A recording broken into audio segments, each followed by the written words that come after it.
Hello everyone, welcome back to the channel. Thank you guys for being here as always. And today, let's have a quick conversation about The Last Jedi novelization. It's actually a lie. I'm certain that this isn't going to be quick because... oh, man. You guys know how much I love The Last Jedi. And this novelization did not disappoint in any way. Unlike some other novelizations I could mention. Anyways, I read the first half of the novelization and I listened to the second half of it. And we'll just talk about the writing style and the overall delivery of the story first. The written word is, at least in my opinion, amazing. My experience while actually reading the book was incredibly good. With that being said, I'm also kind of biased because I love Jason Fry as an author, and I just feel like his writing style works really well for me. It's at, I want to say upper high school level, which means that it's very easy to read and easy to comprehend and so on and so forth. He doesn't use lots of big fancy words that make you think, wait, what does that mean again? Oh, okay, that's the thing that he meant. He speaks in very natural language. Or rather, he writes in very natural language. Same can't quite be said for the audiobook version, to be honest with you. The sound editing is usually incredible on the Star Wars audiobooks. They include music and sound effects and tons more stuff than a lot of audiobooks usually get. Unfortunately, though, for this one, I'm not sure what was going on with it. This audio felt a little bit weird, and I think that's primarily because usually whenever Rey had a moment, they used like Princess Leia's theme sometimes, and it was weird for me. There was no Last Jedi music included. The spark wasn't in there. Rose Tico's motif wasn't in there.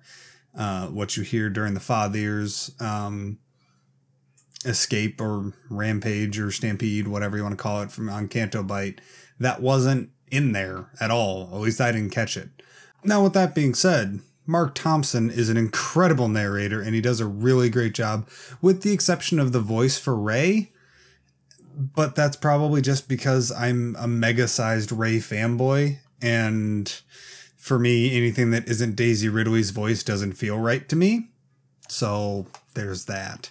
And on the bit of sound editing, for what it's worth, I still cried listening to the very end with Tamiri Bragg, aka Broom Boy.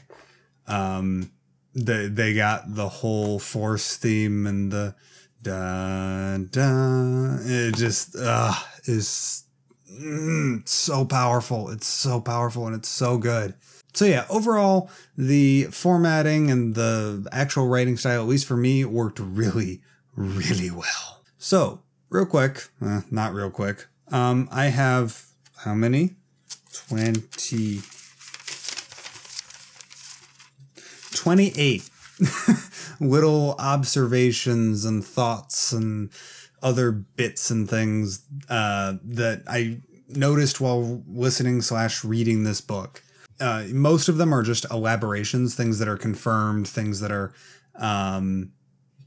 set in more concrete terms, and also just little observations that, you know, you catch when it's not in a visual audio format like a movie, but that can be expressed cleanly in a written or audiobook format. So we're just going to real quickly, I'll just go through the list real quick with you guys, and then maybe I'll expand on each little bulletin point, because each one is like a sentence fragment. So, the prologue. Oh, this one I've got to elaborate on. The prologue. All I've got written down is destiny and choices.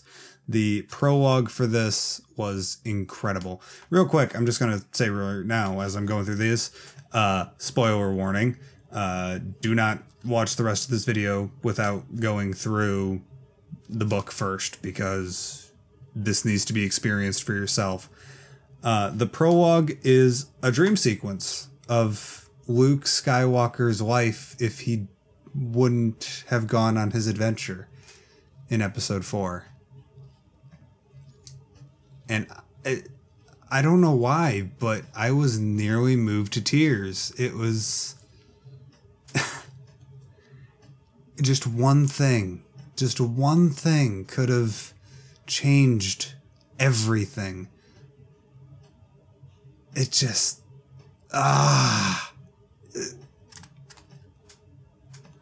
it was so powerful and so thought-provoking about how, yes, the Force does guide the events of things, but it's still all about the choices that these characters make that make them into legends. And it just, so good. Anyways, so number one, or rather point number two. Damn it, Carrie, you should be here right now. The Han's funeral scene is where I had this thought. And damn it. I know it's unfair for me to feel this, but I'm going to be totally blunt and say that sometimes I am angry with Carrie Fisher for leaving us. I know that she wasn't ours and her life isn't mine, but sometimes I'm really upset that she can't be here, because Carrie Fisher's personality, Carrie Fisher's character, who she is as a person, who she was as a person, is so intertwined with the character of Leia that knowing what she went through personally, Carrie's been through was through incredible challenges and horrible events, either by her own making or by the making of others, you know, in between her addiction and her mental issues and the prejudice that she suffered inside of the showbiz because of those issues. And yeah, it sucks. And the strength that's displayed in the character of Leia just made me miss Carrie so much more. More than I do on a normal day. But anyways, point number 3. Bridge from Cobalt to TLJ. Bridge from Cobalt Squadron to The Last Jedi. Cobalt Squadron, written by, I believe, Elizabeth Ween, something like that. That was a really fun little quick read. I believe it was registered as an young adult novel, and I thought it was fantastic. It was very much a spiritual successor to the Rogue Squadron or the X-Wing books from Legends, and there is a lot of connective tissue. You get into an additional scene in between Rose and Paige, basically picking up right where Cobalt Squadron left off and right before TLJ picks up. And the bond in between Rose and Paige is just beautiful and horribly tragic considering what happens at the beginning of The Last Jedi. Next point. Also, they left fuel on Dakar. Okay, that makes sense. It wasn't just pallets of ammo or whatever it was that Connix said in the movie, but they were also trying to siphon off fuel, and they didn't have time to finish siphoning all the fuel, which is why they were short on fuel in the first place. They did have fuel. It's just they had to leave it behind in their evacuation of Dakar. Okay, cool. Okay, that little quote, plot hole. I don't really like that term anymore, because now it's just like, I want that explained, so it's a plot hole. When it's plot holes for me are usually much more offensive than that, as opposed to just, well, but that doesn't make sense. When in any fictional anything, at least to me, most things don't make sense. But yeah, it was nice to be able to see that, you know, Jason Fry took the time to actually explain why they were so short on fuel. Next one is Rey's confusion. Secret ritual no one told her about. When Luke tosses the lightsaber over his shoulder after she hands it to him, and she's like, "What'd I do? Did I was I supposed to do like a special secret ritual for when I first meet a Jedi Master or something that nobody told me about? And that's awesome. It shows the innocence of the character of Rey so beautifully. It's such a little thing to add in, but it makes Rey so much more three-dimensional than at least I think she already is. Ugh, so good. Next one is the Supremacy could have been called the World Eater, not by name, but by reputation. There's a sequence in which Hucks is talking about the Supremacy, Snoke's mega ship thing, and it's meant to be a homeworld for the First Order. And Hucks mentions that basically it could just take up residence over a planet, and then the First Order would take control and subjugate the planet, and then suck it dry, and then the Supremacy would have enough foodstuffs and fuel and etc., all the little bits and bobs that you need to keep an army and a home world running, a home military base and a factory and etc., running for the next 5, 6, 7, 8, 10 years or whatever. And so if that would have kept being around, I could easily imagine that the galaxy would have started calling it the World Eater. Number 6, this is also in the Hucks little expository dialogue, or what's the term? Explaining things to the audience, whatever. But the First Order just cleared out the unknown regions of everything with the help of mysterious navigators that helped build the First Order, make paths throughout, etc. Next point, Supremacy was meant to be the First Order capital. Again, I already touched on that. It's nice to have that as a firm fact inside of the novelization. It's something that we can point to that says, yep, okay, so that fan theory, kind of, because it was never really confirmed. It was just invented by fans like me who are super big into the starship thing, and we were able to see, hey, okay, cool. That probably is seen as like the First Order capital world, right? And yeah, there it is, right there in the novelization. Supremacy is meant to be the First Order capital. Not just capital ship, but capital itself. Center of government and military and etc. This is on to the next point. Right at the end of a chapter, I can't remember which one. I think it's chapter 8 or 9. Rey is getting more and more frustrated with Luke, trying to get him to, like, come on, Luke, you're supposed to be the hero. Come on, let's go. And she, right at the end of the chapter, she says, Rey is very good at 2 things: salvaging broken things and waiting. She fixed broken things, she salvaged broken things for food, and she waited for years, most of her life, for her parents to come back to her.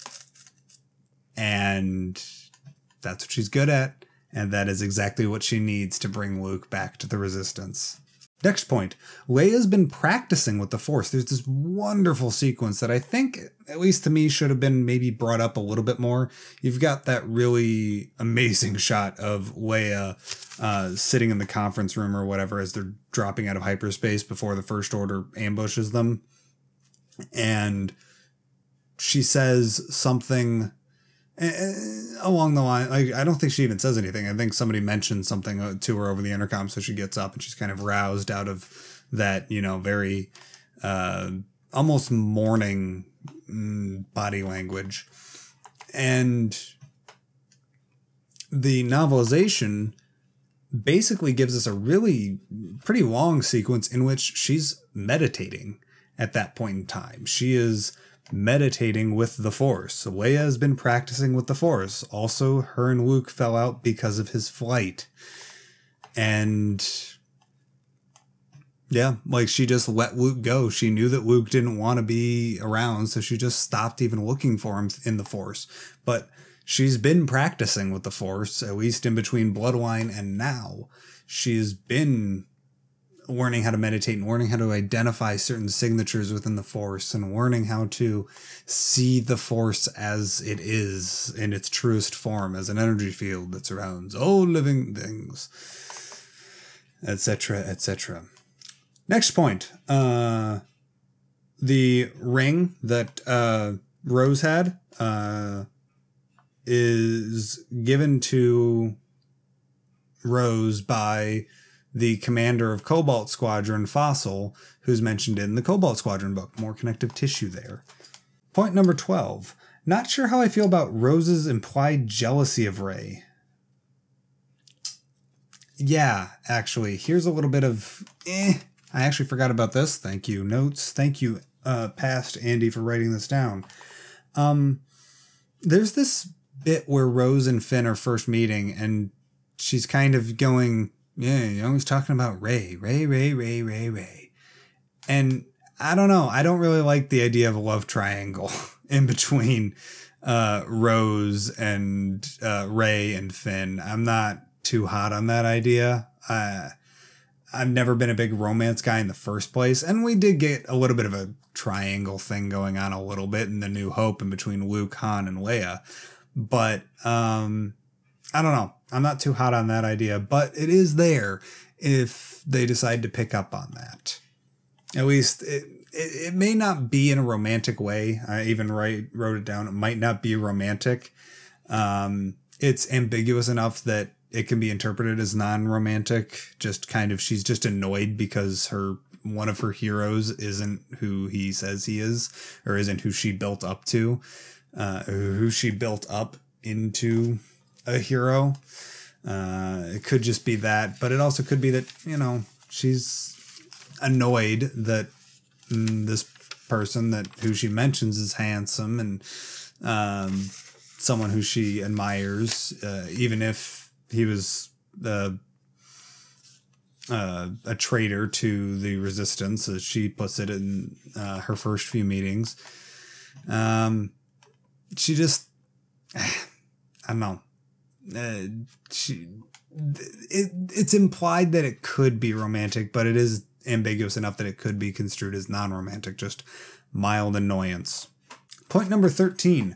Confirmed that Rey knows the truth about her parents. Thank you, Jason Fry. Thank you so much. I've been so annoyed with the conversation about, well, but Kylo could have been lying to Rey, and I'm so done with that conversation. I'm sorry. Like, I don't mean to be offensive to anybody that still is holding out hope that Rey is of some noble bloodline or whatever. But Rey mentions it first in the movie. And another point is that dark side users typically, even in the books, don't lie. They use the truth to manipulate who they want to manipulate. They don't use lies to manipulate people in the first place. He forces her to admit who her parents are, but this novelization confirms there's a very small passage, I believe, before their first Force connection between Rey and Kylo, where she's like, she's having this internal dialogue where she thinks about the fact that, she's not from anybody. She's terrified of the Resistance and Luke and even Kylo finding out that she is, and she's terrified of admitting it to herself, the nature of her parents. And it essentially puts in stone that, Rey is the daughter of junk traders that traded her for drinking money. One more thing before we go on to the next point. Yes, real quick, I know that there's the question of canon status for movie novelizations. they are canon until the movies prove that they aren't. So yes, episode 9 could change something, and then, The Last Jedi novelization, or at least that point within The Last Jedi novelization, can be retconned away or thrown away. But I'm sorry, I'm gonna operate on this. Yes, I know I'm a little bit biased because that's who I want Rey to be, but it's pretty clear cut in the book, and the canon, the novelizations for the movies, all 8 movies or all 9 movies, are canon. They are all canon. They just they're only canon up until the movies say that they aren't, i.e. Basically the Force Awakens novelization is the reason for that. There's a lot of little bits in the Force Awakens novelization that did not jive with the movie at all. But anyways, on to the next point. Rey absorbed knowledge. Another fan theory that's being confirmed. Rey absorbed knowledge from Kylo, thus power, but she's very, very fearful of it. So yes, that interrogation scene in The Force Awakens, where Rey and Kylo are having that back and forth, she does break into his mind, and some of his training does siphon into her, and she does gain access to these powers, but she doesn't know how to control them. And that's awesome, that she is, in effect, a monster. She doesn't know how to control her own actions. You even see it in a comedic manner when she slices straight through the rock and then it tumbles down the hill and nearly kills a couple of the caretakers. That she is overly powered. And that's the point. She is overpowered, and she's terrified of the fact that she's overpowered. Point number 15. Did the beacon transfer to Poe? Kind of wish that was in the film. There's a sequence in which, Poe says, give me the transmitter, give me the little beacon thing that is married to Rey's beacon thing that she's carrying around, so that then she can find her way back to the Resistance. And the scene was pretty interesting, pretty fun, pretty character developing for the character of Finn. And I kind of wish if that was in the movie, to be honest with you, because actually I don't recall. I haven't seen the movie in about 3 weeks, but 3 or 4 weeks. But I don't recall there being a sequence in which Poe takes the beacon from Finn, because Finn gets it after Leia has her space flight thing. And I don't think that it's ever addressed as to how Poe gets a hold of the beacon from Finn. Next point. Shuttle crashes because it was Finn's first flight lesson. Rose was teaching Finn how to fly. Finn got distracted by all the pretty lights of Canto Bight, and crash, bang, boom, and then they get arrested because it's crashed into the beach. Okay. It doesn't need to be explained, but it's fun that it is. Point number 17. Wish the Raider fake out was in the film. This is kind of spoilers for the Last Jedi deleted scenes. The third lesson, or rather, it would have been the second lesson, I think. I don't quite remember. I'm sorry, my brain's a little bit fried. I just got off of an 11.5-hour shift at work, and it's 5 o'clock in the morning. But long story short, there's this point where, raiders are coming to raid the caretaker village, and Luke isn't going to do anything. And then he says, listen, that's what the Jedi would do, because it doesn't make any sense to go and rescue somebody, because then their adversaries are just going to come back when you aren't here, and they're going to come back with more violence and more hatred and more da-da-da-da-da and more firepower. And Rey can't abide by that, so she charges off with her lightsaber ignited. That's where that running bit is that we saw in one of the trailers. I believe the first trailer is where we saw Rey running with the saber. And oof, it was good. It was so good. Especially considering the fact that Luke was kind of just trolling Rey. They weren't raiders. They were actually the menfolk of the caretakers coming back from foraging or whatever, doing seafarer things. And it was actually just, it's a party for when the menfolk come home. That happens once a month. And I kind of wish that was in the film, but I can understand if it was pulled out for the sake of, you know, pacing. Point number 18. Luke was going to go with Rey before he found her and Kylo mind melding. Right when that hand touch moment, I can't do it because whatever, but that hand touch moment in between Rey and Kylo, where it's raining and then, you know, Luke goes, "Stop!" He was gonna go with Rey. Rey, you screwed it up by going to Kylo after your dark side cave moment. You screwed it up. If she would have just gone to Luke first, maybe things would have been completely different. Maybe Luke could have done something that would have kept him alive, where he wouldn't have needed to force project himself literally across the blasted galaxy and kill himself in the process. Yeah, and I'm gonna see that moment now where he's running down the steps in the rain and he's going, "Rey! Rey!" That he's not chasing after her because, at least in the novelization, he's not chasing after her, calling out her name because he feels a disturbance of her and Kylo's connection. It's because he doesn't want her to leave without her. Man, that sucks.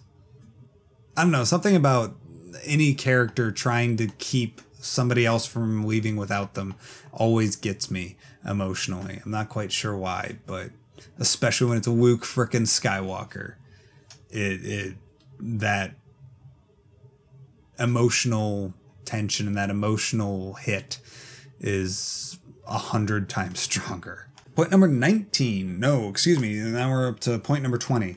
Snoke is insane, old, mad, and manipulative. It's hard to quantify the extra bits that we get of Snoke in this book, but we do get some extra bits. We know that he is at least a couple of 100 years old. We know that he is very much chaotic evil. For those of you that don't understand that reference, it's a Dungeons & Dragons reference. You have two different axes for your characters. You've got good evil, which makes sense. That's kind of, you know, Jedi, not Jedi, Sith, whatever. And you've got also lawful and chaotic. And Jedi would be considered like lawful good, or even lawful neutral, where lawful means that you've got basically super watered down version. You've got plans A, B, C, D, E.2, you know, whatever. You've got a ton of different plans. You're thinking about things. You're thinking things through extremely clinically and logically. And then chaotic is the opposite of that. You're kind of a wing it person. Han Solo is chaotic good. At least in Return of the Jedi, he's chaotic good. You could say he's chaotic neutral in the first and even second movies, A New Hope and Empire. But Snoke is very much chaotic evil. He doesn't have a plan. He's just, I'm going to take over the galaxy because I deserve it. And the galaxy deserves my rule. Yeah, that's it. That's it. And he's mad. He's insane. And he's manipulative. And oof. There's some juicy Snoke kind of nebulous thoughts and nebulous things that are inserted into this novel that definitely make me excited for them to actually explain his backstory. Please, Lucasfilm, sometime soonish. That would be nice. Point number 21. Rose bit Hucks. Yep. Right before she was supposed to be executed, after they're caught on the supremacy. After her and Finn are caught on the supremacy and whatever, Hucks is mocking her or whatever, and she bit him. That's awesome. It just makes me love the character of Rose even more. She's such a Such a rebel, and it's awesome. I love it. So good. Point number 22. Praetorian guards are emitting a magnetic field, causing discomfort in their foes and causing them great pain. At least that's what I think it is, because I believe Rey just said that she sensed a strange magnetic field, or a strange field, and almost like a magnetic field, emanating from all the Praetorian guards, and it was causing her concentration to be kind of, kicked aside, and she was being distracted by it. And I wonder if that's on purpose.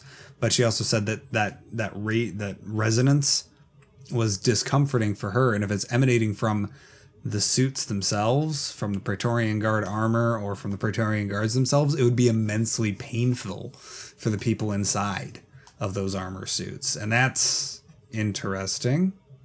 I don't know what that means, but it might mean something, and that sounds interesting to me. Point number 23. Rey's piece with how the Force works is amazing. Yes, before Rey goes down to the surface of Crate, before they swoop in to save the day on the Millennium Falcon with her in the belly turret, Rey is being Rey, and she understands that the Force is using her. She understands that second part, or that first part of how the Force works, as explained by Obi-Wan Kenobi in episode 4. About to say episode 1, but you mean it controls your actions? Partially, yes, but it also obeys your commands, and that's... She is a chosen one, at least in my opinion. The Force has deemed her as the most worthy being to embody the light as Kylo gets stronger and stronger in the dark. At least that's just my opinion on that. Here's something for just the sci-fi equipment and starship nerds out there. Poe is lamenting the lack of good equipment, and he says something snarky about wanting T-85 X-Wings with cloaking. T-85 X-Wings? We know T-65s, those are the X-Wings in the original trilogy. And then the ones that we saw in The Force Awakens are T-70 X-Wings. T-85 X-Wings? Are those like an experimental new fancy one? I'm confused, and I'm interested, and I'm intrigued. Point number 25. Leia knew that Luke wasn't there. As soon as Leia... This is kind of shown in the movie very subtly in the way that Leia responds to Luke's hand touching hers. But yeah, Leia knows that Luke isn't there immediately. She knows his secret. She knows his plan immediately as soon as he touches her. And that is awesome. Point number 26. Is Hux dead? There's a... Like, when Hux gets thrown against the bulkhead by Kylo, you don't hear anything else about Hux from Hux after that. You don't see any of that in the movie. You don't hear about any of it in the novelization. And Kylo says that, he throws him against the bulkhead violently enough to shut him up, maybe enough to kill him. I don't know, and I don't care, is basically what Kylo says in his head. I really hope not, because Hux was really expanded on in this novelization. There's a lot of stuff about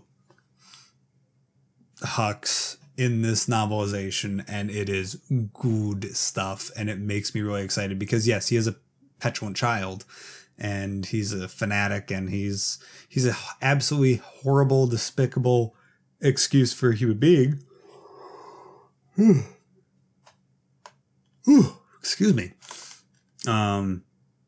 But he's manipulative, he's smart, he's very good at self-preservation, and he does want to be Supreme Leader. He wants to be Supreme Leader before Snoke even dies. And so I'm really hoping that JJ doesn't take that door and says that Hux is dead before we get episode 9. I'll be really annoyed if that's the case. All right, almost there. Point number 27. The moment between Leia and Chewie is absolutely beautiful on the Falcon. you don't really get this in the movie, but in the novelization, you get this moment of them alone in the cockpit of the Falcon, and she just kind of collapses into Chewie because she's lost Luke, she's lost Han. She knows that she has made peace with the fact that her son is gone. She doesn't want to go anymore. She doesn't want to go on anymore. But she needs a release. She needs an emotional release. And she takes it alone with Chewie. And it's such a beautiful moment that just, it puts it puts more weight to the sacrifices made. Whew, Lord, I can't stop yawning. It puts a period mark on the sacrifices made and the suffering that has been heaped onto Leia throughout the entirety of her life, the entire length of her life. And final, just a little bit point, there's still a horde of artifacts on Ahch-To. Yes, the library's destroyed, but apparently there's this little scene with one of the caretakers. Come on. Yeah. In which the caretaker says, yeah, basically she's thinking about, you know, what the visitors were like and et cetera, previous visitors before Luke and how Rey was and the caretaker's opinions on her. But she also mentions that, you know, she, that her daughter, this caretaker's daughter, was ordered to take away all of Luke's extra artifacts and stuff that he brought with him and put them in the repository or the whatever. So yes, there's still a horde of probably incredibly powerful Force artifacts still chilling out on Ahch-To. So I wouldn't be surprised if they decide to go back to Ahch-To. It'd actually be pretty interesting if you have Kylo going to Mustafar to search for Sith artifacts, or if you have him going to Malachor to find Sith artifacts, and then have Rey go back to Ahch-To to collect Jedi artifacts. That'd be a good... I would find a lot of joy in that mirroring. All right, guys, I'm going to go ahead and get this edited. I've been recording for, oh boy, that's 42 minutes. This is going to be an interesting video to edit. I hope that you guys enjoyed watching it, though. If you guys want to continue the conversation, please let me know down in the comments down below what you guys thought about this novelization. Hit me up on Twitter. I stream live on Twitch on Sundays. Both of those links are down in the description below. Be sure to hit subscribe if you aren't already, and hit that like button. It lets me know that I'm doing something right. Thank you guys as always. And as always, may the Force be with you. Take care.